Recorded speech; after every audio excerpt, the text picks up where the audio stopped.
how exactly Jollibee is making waves in Europe. Give us a briefer. Where are you at right now? Where have you opened so far, and what are your targets? For us in Jollibee Europe and Jollibee as a whole, our end goal really is to become a household name across every country in Europe. No exceptions there. So far in 2018, we opened 2 stores in Milan and then one in London. And since then, we're going to close this year now with 13 stores, with every major city in the UK covered, and our new entry recently in Madrid, Spain, which has been a fantastic experience for us all. And this has really been driven by our connection with the mainstream audience. So not just the Filipino community, but also the locals within Italy, within Spain, and also, of course, within the UK where I am today.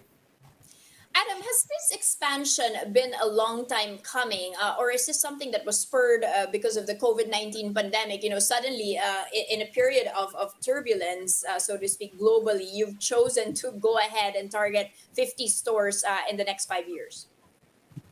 No, it's always been a dream for Jollibee to expand across Europe. Europe as a region is a huge opportunity for Jollibee and all brands.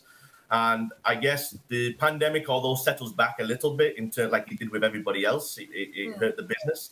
It did give us an opportunity to acquire those sites that maybe previously we weren't able to get hold of on the high streets. Those flagship Oh, locations that interesting. Okay.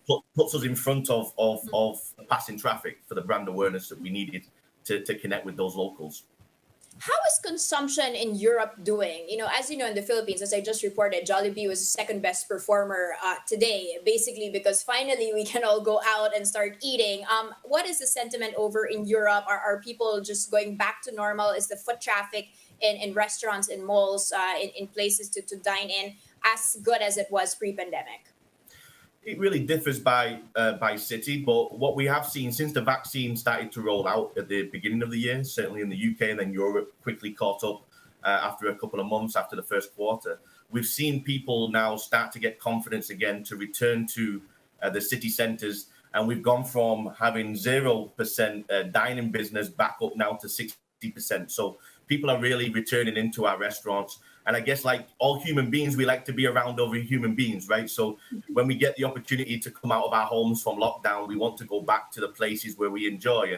And food happens to be, I guess, a comfort that we all enjoy and we all share together. And doing that with our friends and family, I think, is important, especially at times like this. So the vaccine program has enabled us to bring business back to the high streets.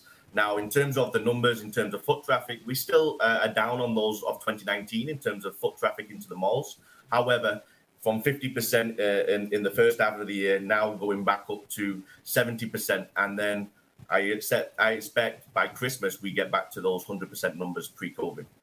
Okay. Where are these new stores going to be at? Are they going to be in specific countries? Are you going to be, broadening your reach here in terms of having scattered approach in different places in Europe? Or are you going to be concentrating on the areas where there are a lot of Filipino communities? Where are these going to be in the next 5 years? We currently operate in 3 countries across Europe, which is Italy, Spain, and the UK. We handpicked those countries originally because of the overseas Filipino presence that we have in them. However, the end goal is, again, as we said, is the mainstream customer and connecting well with them. So we will focus on Italy, Spain, and the UK. UK being the biggest market for us when it comes to chicken consumption and chicken brands. So we see the UK as a massive opportunity to segue into some of those other countries across Europe.